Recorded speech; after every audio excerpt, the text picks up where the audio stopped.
Hello, and welcome to this session at the Innovation at Work US series. The session titled Command and Control versus Agile, How Leadership Can Learn to Let Go During the Transition to New Ways of Working. My name is Jonathan Birdwell. I lead Economist Impact's Policy and Insights team in Europe, Middle East, and Africa. And I'm extremely excited for this session. I think it's going to be a really interesting conversation. I myself am a manager of teams, and I know that I have had to adjust my approach to management over the course of the past year and a half. But of course, it's a completely different order when you're talking about leading not just a team, but a multinational company with tens of thousands of employees and possibly hundreds of offices. The pandemic not only allowed us, it gave us unique insight to peer into the homes of our business leaders, but it also gave us unique insight into their leadership style. Leaders have had to open themselves up to new approaches. They've needed to be more authentic, more accessible, but also extremely adaptable. And it's not only required possibly new skills, possibly unlearning some new habits or some habits, but also developing potentially an entirely new mindset and philosophy when it comes to leadership and decision making. I think before the pandemic, some companies were embracing agile principles of leadership. Probably talking the talk is always difficult to implement. But then the pandemic happened, and that I think really accelerated the need to turn words into action and adopt some of those agile principles. But how really has the pandemic affected leadership philosophies? What kinds of new ways of working are leaders exploring? What are the challenges they're facing? And are these changes going to stick? Or will leaders just revert to the mean once the pandemic is behind us? So to help give us some insight into these questions, I'm joined by three leaders who will share with us their experiences and hopefully provide us with some tips and actionable takeaways that we can bring back into our own companies and jobs. So with me today, I'm very pleased to introduce Kristin Johnson, Chief Human Resources Officer and Chief Transformation Officer at the financial services company Edward Jones, Pradheepa Raman, Global Head of Human Resources and Chief Transformation Officer at the global tools and storage company Stanley Black and Decker, and Susan Miller, Head of Future Work at the specialty chemical company Evonik. Thank you all very much for joining me today for this discussion. And so let's dive right in. And I'll come to you first, Kristin, but I'd love to hear each of your perspectives. How has the shift to remote and hybrid working impacted either your personal leadership style, but your organization as well, leadership style? Did your company consider yourself agile prior to the pandemic? Do you consider yourself agile now? What's been your experience, Kristin? Yeah, thanks, Jonathan. I appreciate the opportunity to be part of this conversation today. So I would say Edward Jones was not very agile before the pandemic. So we've seen some good shifts in our ways of working and our leadership philosophy. As Winston Churchill says, never waste a crisis. So I think we've really tried to look for the silver linings that can come out of the pandemic and these ways of working that we're going to talk about. Early in the pandemic, and just a little context on our organization, we have 50,000 colleagues across North America. 42,000 of those colleagues are in our branch teams and 68% of the counties in the United States. And so we have a very distributed model. And in a very short period of time, we had to support our branch teams working in a more digital way. They could stay in their branch offices. They were just closed for public access, but they could stay in their branch office, but they needed to use tools in a different way to be able to serve our clients in a more virtual manner. And our home office associates had to go to work and home in a matter of 7 days. And before the pandemic, we would have about 15,000 remote access connections, attempts to the network during the day from our home office associates, and that went to 50,000 overnight. So really had to work quickly. Our technology group did a phenomenal job to be able to support these new ways of working in a very short period of time. So we got a taste of that agile ways of working and said, okay, how do we continue and build on that momentum? And so I think what we found as we see the changes that are needed in leadership, it's really requiring our leaders to be much more vulnerable and authentic, as Jonathan, you mentioned in your open. And really value that, value progress versus perfection. And, we're all in this together. We're all learning these new ways of working. It's not going to be perfect, and really be vulnerable in that way. Another thing that's been really helpful is our leaders really thinking about and paying attention to the whole person, the whole worker or colleague in the organization. I think we were chatting before we got into the conversation about, you've gotten to meet maybe your associates' kids or pets, and you see, okay, wait a minute, you're in a different Zoom background today, and we've gotten to know our colleagues so much better, and so that's really helpful. And really checking in and understanding the whole person is really important. And then I would say the last thing, in terms of that's definitely an enabler to the shifts of these ways of working that we're finding, is really that skill building around building trust. And we've developed a shared performance language that's really key behaviors of successful teams that all of our associates and colleagues can be using to work with one another and build trust between our colleagues in the home office, and certainly our colleagues in the home office and our branch teams as we work together to serve our clients. So just a few things that we're focused on to really kind of capitalize on these agile ways of working we saw early in the pandemic, and really get those institutionalized into the organization. And Kristin, do you think that, that sort of like having to be vulnerable, having to be authentic, did everyone just sort of adapt to that? Did some people find it easier than others? What was that like for that kind of the leadership team? Yeah, I think I wouldn't say we're too bright on that yet. I think there's leaders that are still working on that. I think it started at the top, and I think our CEO and those of us on the leadership team and others really had to role model that and really put ourselves, out there, I'll call it, in a vulnerable way, which then that role modeling, I think, has had a ripple effect to other leaders across the organization. Yeah. And Pradheepa, if I can bring you in on this, what was the situation in Stanley Black and Decker? How did you find it, and what was the shift in leadership philosophy that you've experienced? Yeah, thank you for having me, Jonathan. It's great to be a part of this panel with this great group. Stanley Black and Decker, we are a diversified industrial. We have 60,000 employees approximately. 30,000 of them are in the manufacturing plants, and 30,000 are office workforce.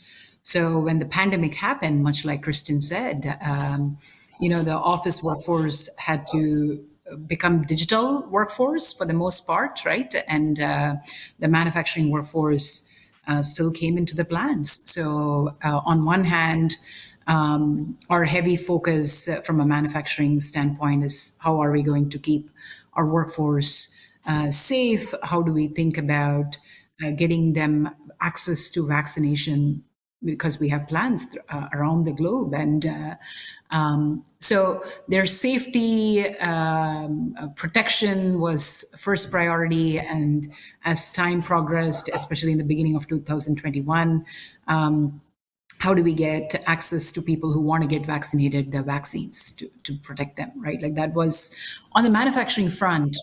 And on the digital workforce or the office workforce who have become digital workforce, I think it's amazing to see how we have embraced the new ways of working. I do still think that we've only scratched the surface, but we have definitely embraced as an organization. I think part of the reason why we have been able to successfully embrace these new ways of working is a cultural transformation that we have been going through for the past few years. That is a heavy focus on inclusion, allowing people to voice their ideas, creating that psychological safety for everyone. Heavy focus on customer behaviors, becoming more customer centric and business outcome driven work being set up, right? Like how we organize ourselves. I'll tell you, we again, in all of these areas, we've only scratched the surface, but because of that cultural transformation and how we are transforming ourselves as a more contemporary organization, it helped us. The second element that I think Kristin discussed about, leaders showing empathy and letting go of control and empowering people. I think leaders, because it's a humanitarian crisis, they definitely rose to the occasion and showed a ton of empathy. The empathetic leadership has, I think, many levels. It has to go beyond the concern and care that our leaders have shown during the pandemic to showing more vulnerability and going deep in the areas of empowering employees. So those are the areas we're going to work on. For us, the way we look at it is, hey, how do we continuously evolve our leadership behaviors to be successful in the 20s, in the new normal? And what are the organizational system that we need to have in order to accomplish that? So those are some of the things that are top of mind for our organization. It's really interesting, Pradheepa. And so it sounds as if this cultural transformation was sort of already happening before the pandemic, where Stanley Black and Decker was trying to kind of shift from perhaps a more traditional kind of command and control style of management to a more agile. And what is that correct? And if so, what was even driving that then before the pandemic? It's a great question. I want to say, Jonathan, you asked this question before. Hey, are you trying to do agile at scale? I don't think that's the case. We are very much like Kristin's organization. We didn't do agile at scale, but there are bright spots, right? Like I can actually think of 10 or 20 different examples where we set up agile organization to go and drive a business outcome, brought cross-functional teams, empowered them to the 100th degree, and really got the best skilled talent into those teams. And they achieved the business outcomes that we were trying to drive. So there are bright spots, but we are still a very hierarchical organization where people are craving more empowerment. And it's a right. Like I think what happened during the pandemic, and it's not just the pandemic, the demand for our products went up significantly. And but even in the past decade, the customer behaviors have been changing significantly. And that's the realization, hey, that if we want to serve the customer, they want to be served, then our ways of working has to evolve as well. And that's, I think, our biggest reason for thinking about agile as a mechanism to become more customer centric, more customer obsessed, if I can say that. And everything we do moving from more functional task orientation to more business outcome orientation. I see. Yeah, that's great. Thank you. And Susan, what's the experience been in Evonik? Is what Kristin and Pradheepa are saying is sort of resonating? Did you have a slightly different experience? Tell us about Evonik. Yeah, so at Evonik, so much of what Kristin and especially Pradheepa have said really ring true, in particular with Pradheepa, because we are also a manufacturer. So Evonik Corporation, we're the small group here. We're just over 30,000 employees worldwide, and half of the population is manufacturing. So same as was described, the world changed for both portions of the organization, but one was safety first and ensuring that the health and welfare of our employees who had to continue to go to operate our business, and then those who had to go home and figure it out. So maybe the only things really to add is that we also started a transformation before COVID hit, and my function, which is the future of work, was created before the COVID hit. And what we found was that the pandemic really accelerated what we had started. I think without it, unfortunately, because of course this is a devastating event globally, but without it, we would not have made nearly the strides that we did as it relates to virtual collaboration, really experimenting and trying different things. So as it relates to your question on leadership style, we still are hierarchical. It is a journey. It's going to take some time, and some things won't change maybe because as a manufacturer, you really do have to follow certain protocols, safety first. There's a portion of our business where it needs to be that way. But then there's other portions of our business where having some flexibility and playing around and experimenting, having curiosity was really brought to the forefront due to this environment. We had to try things differently. We had to do something new in order to get the outcomes that we needed. And that experimentation, our appetite to try things, the curiosity really worked out well for the company. And I don't think we're going to stop that afterwards. I think we're going to have to continue to harness it once things go a little bit back to normal. But it was something that really we benefited from. The other thing I would talk about with leadership style is that what I found as we were addressing the crisis, really when it first started, this vulnerability served well for the organization where nobody seemed to feel that they had to have all of the answers. So it created this environment where the leaders would come out and talk to the organization, the middle management, find out what was happening, what was needed, sharing best practices in a way that I have never seen before. And that has continued as well. So it started with meetings multiple times a week, every week since March in 2020. Now it's once every other week, but it continues where it's an automatic feedback loop. You learn so much by what's happening out in the field. It's brought up to leadership to then figure out how to share it across even other regions. So there's a lot of things that took place. And we were well positioned for it since the company, part of our culture is based on our values of performance, trust, openness, and speed. And we feel like, the trust and openness was a prerequisite for us to be able to make this switch to work from home. But then continuing with this flexibility and virtual collaboration really drives performance and speed and the efficiency of being able to do things virtually. We've sped up our decision-making processes as a result, and a focus on performance and output instead of presence really drives what we're trying to achieve with our cultural transformation. So those are just some additional thoughts, but a lot of what was already said really does resonate with the experience that I've had at Evonik. Susan, Thanks. Yeah, go ahead.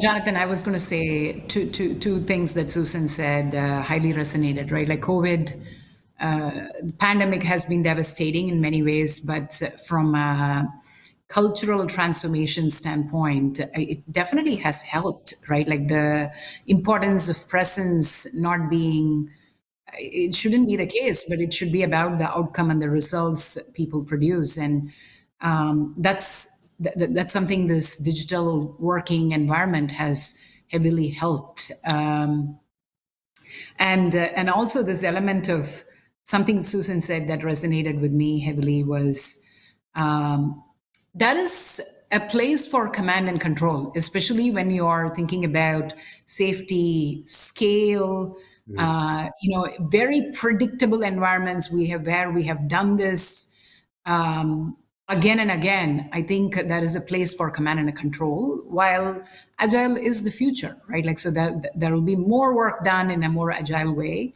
There will be some place for command and control, and there are benefits to it. So I think how organizations balance and go on this journey is going to make them successful.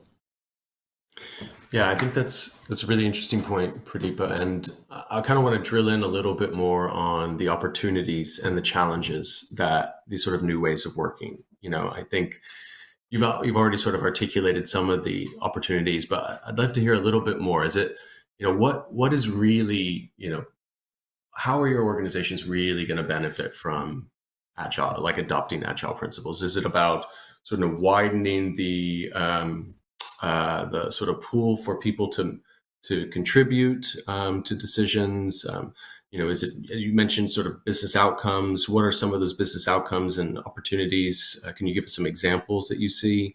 And then also challenges. What are some of the challenges that you would see with shifting leadership styles in the midst of an already perhaps very uncertain environment? Maybe could you reflect a little bit on that, Pradheepa? Sure. I'll get us started on this. I think the why do we need to shift to agile? To me, there are a few reasons, right?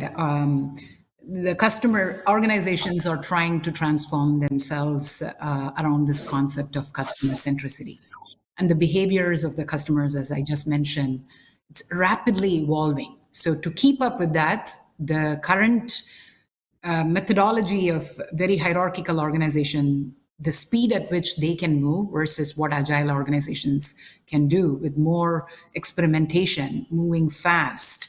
I think that will help in a big way. That's one outcome. The second is organizations. A lot of organizations saw a heavy increased demand for their products and services during the pandemic. There were clearly some organizations which were not on the positive end of the spectrum, but let's assume organizations which saw an increased demand. They want to retain that hyper growth that they saw during the pandemic. And the only way they can achieve that is through agile ways of working, whether they are introducing a new product or a service. They want to get that feedback from the customers in a much faster way and go to market in a much faster way, innovate in a much faster way. So I think that's another reason. So number one, becoming more customer centric. Number two, agile is a massive growth driver. And three, for me, the employees of today want to work for organizations that are much more purpose driven. See, agile in many ways is about changing your talent management system, giving broader scope roles to employees where you get a small team, they know what exactly they are going after, what is the business outcome. So it's very purpose driven, and they are given broader responsibilities to go get that done. So they feel like these are more purpose driven opportunities. They feel challenged. They know that the work means something for the organization. So I think that's to me is the biggest why organizations. It's also about, it's the market, it is about growing the company, but it is also about what the employees are looking for from the organizations today. So that's the biggest opportunity to me, Jonathan. That's great. And Kristin, what do you think? I was just going to pick up then, on what Pradheepa was just saying, because I what you were talking about, Pradheepa, on purpose-driven organizations. So we had a new CEO come in early 2019, and we were and have been shifting from more of a mission-driven organization to a purpose-driven organization, very much around partnering for positive impact for our clients and our colleagues, improving our communities and therefore society. And so we had that focus as we were going into the pandemic, and also going through putting conditions in place to shift elements of our culture. So it was such a fun conversation to talk to all of you that, similar journeys. But what we've learned is, as we go through the transformation or get into agile ways of working, there are more unknowns. And so that's just going to be the way that it is. That's the new ways of working. Got to test and learn and figure out as we go. And so one thing that's been helpful for us with our purpose is really asking everyone in the organization to think about their purpose and their why. And really, some people have not thought about it before. And so we're really having some leader-led conversations around that. And I was just visiting with a group this morning, and I was asking them, I said, so how has that been helpful to you? And they were sharing back with me that by really reflecting and understanding their purpose and how it connects to Edward Jones, our firm purpose, it's just been very grounding, kind of given them more of a guiding light when there is just a lot of change and unknown in terms of our transformational journey. So I just wanted to share that based on what you just shared. And if I could add something to that, if that's okay, then for us, for the company, we get very excited. It's a specialty chemical company. Some people don't think that would be, precisely where you might wish to end up. It's a fantastic company. I've been there for about 20 years, and our claim is to lead beyond chemistry to improve life today and tomorrow. So, I mean, who can't get behind that? Improving life for others. It's very exciting. And once you get beyond that, when you really get granular about Agile, if that's what your mission is, that's what you're striving to do, then Agile enables you in a way to just deliver faster, right? So now instead of having a plan from A to Z where you think you have to have all the answers and you deliver something, 6 weeks out to a customer, you get feedback, you get your increments, you improve it, and then there's less waste of energy because you're really going in the right direction because you hear the feedback from your customers, from your stakeholders, you make modifications. It gets better than you might even imagine because if you waited until 6 weeks or 6 months, whatever the life cycle is, you've missed those chances to make improvements along the way. So for us, Agile is really about getting that feedback, delivering faster in these increments, and then having these opportunities to discover where we can make things even better, where we may not have thought about it if we had stuck with our, the full plan that we had from the beginning. And as you get the feedback, you take some twists and turns in a direction that you maybe never imagined. So for us, to me, that's a little bit more granular about what Agile is about, and having these teams work together with a focus on an outcome, getting the feedback directly from their customer, their stakeholder, and getting the best possible outcome with the least amount of energy as possible. And we find that that's really effective in the organization. And I had not really seen so many of these Agile projects prior to COVID. So you think it might be hard to implement something new when these are virtual teams. They've never worked with each other. So many of them, they meet for the first time, like we are here via video. And yet it's more effective than project management that I've seen on a similar topic. It's not for every topic, but for the topics that we've used it on, I've seen such powerful results. And that's where we're seeing it grow in the organization. It's by demand. And it's really fostering an environment of growth and innovation, which is critical for our success as a company.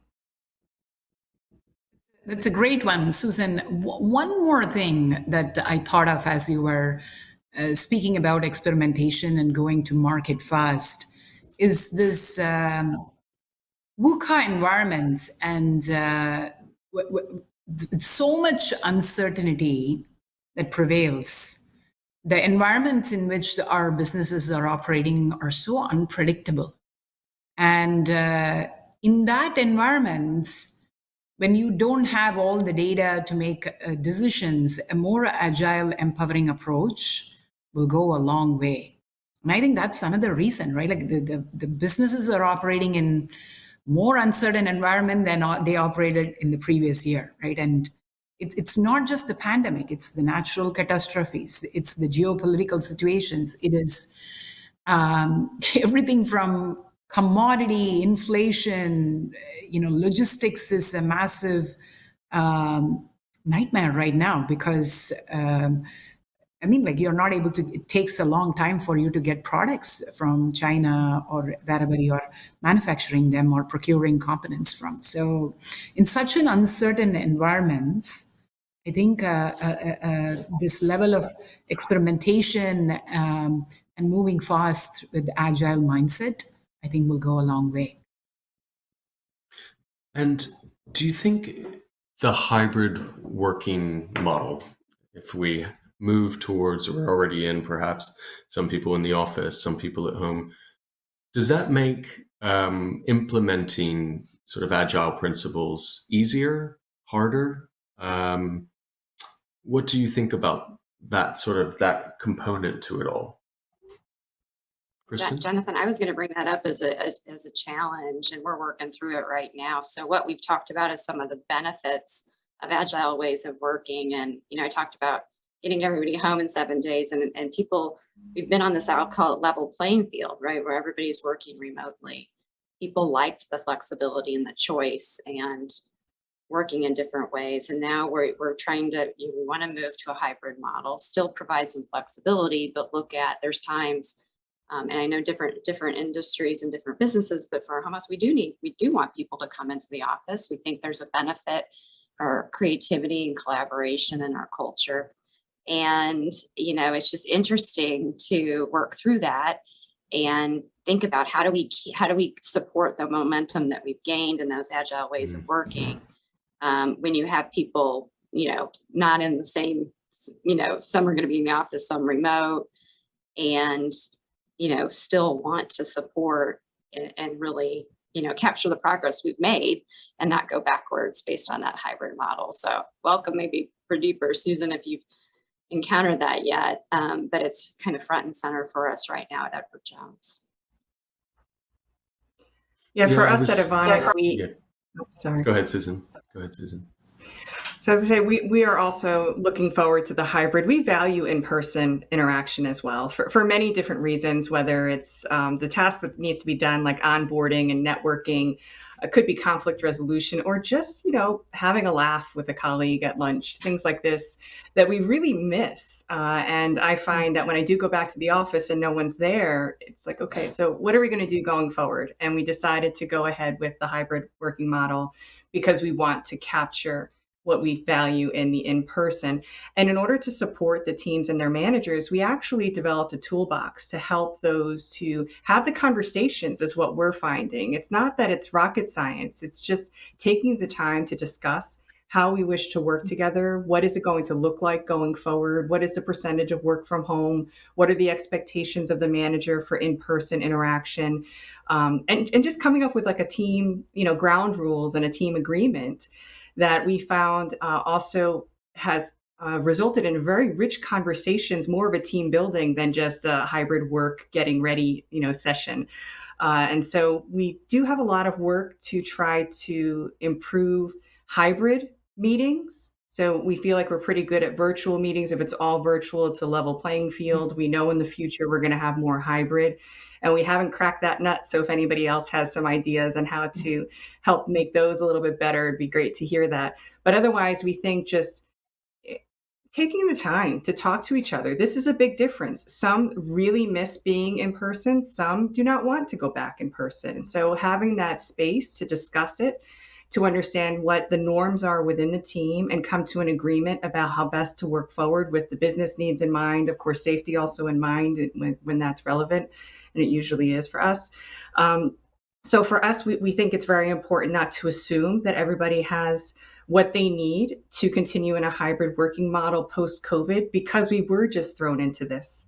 It was a response to a crisis. And now we're going into a hybrid working model as a part of our strategy. It's a deliberate move in that direction. And so what do we wish to do, and what are the messaging for the employees? What do managers need to improve? We have self-assessments and team readiness assessments. So we're really trying to put the tools out there that with the teams that need it, they can really make it a good working experience going forward. And if the teams already have it figured out, then that's great. And we have a platform for exchange virtually also, as we're trying to continue that virtual collaboration going forward. It's a great one, Susan. I'll add a couple of, I think between Kristin and Susan, they covered so many great points on challenges and what companies need to focus on. I'll add a couple. So for me, leadership role modeling is going to be really key. Susan, Kristin, I don't know about you, but if our leaders, like the C-suites and maybe one layer down, they show up in the headquarters or offices that we have, let's say 5 days, and they are there, then there is no going to hybrid model, right? You really want your leaders to role model these behaviors. Number two, I will say, this is also, Susan and Kristin mentioned this, but I think the infrastructure or the technology readiness is very, very important, right? Like, many organizations have been on this path of digital transformation, democratization of data and insights in the hands of all employees. If they don't have all the tools and the insights they need to make the decisions and work in an asynchronous fashion, this hybrid model would never work that well. So organizations have to really ready themselves. I will bet that most organizations are in some level of their digital transformation journey, right? Everyone is focused on that. They've been working on this, but we just have to take it to the level of full democratization of data and insights, and having the right technology. So technology, I think Susan talked about it. How do we make sure that if some people are going into the office, some are staying virtual, that is a even platform for everyone, right? There are technologies that are out there, I think, in their beta version, where they are testing. Even if you are in the office, you can be a box in your screen, right? Different things we are hearing. I even heard a hologram technology that's being introduced.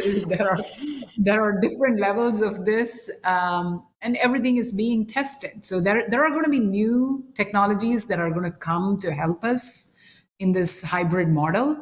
But that is a change management that's required, which is about, you can have all the technology, but if your leaders don't show the right behaviors and they don't role model, you won't get the full benefit of it. So role modeling by leadership, the right technology and infrastructure, embracing digital transformation, I think is going to be key. Yeah. And I'd just like to make a comment to that. It's so important about the role modeling, because I think sometimes it's the leaders don't do it on purpose. They don't realize they just like to come to the office. So it's not because they're saying you have to come to the office, but they just like to come to the office, but they don't necessarily realize then the effect or the impact on the team. And that means, I've heard it from many. So my boss is in the office, I'm going to go to the office, and because they obviously value that. And I think that's a really important point that Pradheepa brought up. Another aspect, Jonathan, I was just ramp on the role modeling, something that we've tried this year, is for our partners, which are our 600 most senior leaders in the organization. We've asked them to all have the same objective around role modeling our cultural mindsets. And so coming up on annual reviews and interested to see, feedback and assessment on that. We're trying to say, balance out the what and the how of one's performance, and that, what you accomplish is certainly important, but the how is just as important. So really shifting that in our performance management, another way to try to really, support that role modeling that Susan and Pradheepa are talking about. And do you think there's a role for or a need for training for leaders around adopting some of these mindsets and skills? Yeah, we've been doing that through having conversations, like just talking about each of the 5 that we were focused on, and kind of what good looks like, and trying to share examples with one another, and having lots of different group conversations as an experience, as development, to your question, Jonathan. Jonathan, I think it's definitely awareness. It's then go to the next level of training, reinforcement. All of them are absolutely necessary. Kristin, I 100% agree with what you just said. I think, but it all starts with even awareness, right? Like you go into the different levels of training and change. Excellent. Well, we're coming to the end here. And so I just want to thank you all for participating and sharing your experiences over the past year and a half. And it sounds like many of you were already on a journey towards agile leadership and management even before the pandemic, but that has, of course, accelerated it. If we look, it sounds like 3 years into the future, hopefully COVID will be a little bit of a distant memory, but it sounds like some of these practices will stick, because there's really, I think, clear sort of benefits and opportunities, and agile ways of working are just more suited, as you were saying, many of you were saying, to the fact that we need the kind of constant feedback mechanisms. We need to be more adaptive and iterative, whether it's responding to, the uncertain sort of external environment or customers' needs. So there's still a place probably for command and control, more traditional forms of management, but I'm sure we will continue to see agile principles continue to grow. So again, thank you all very much for taking part in today's event. Kristin, Pradheepa, Susan, thank you again. And hope everyone tuning in has enjoyed the conversation. And yeah, thank you very much.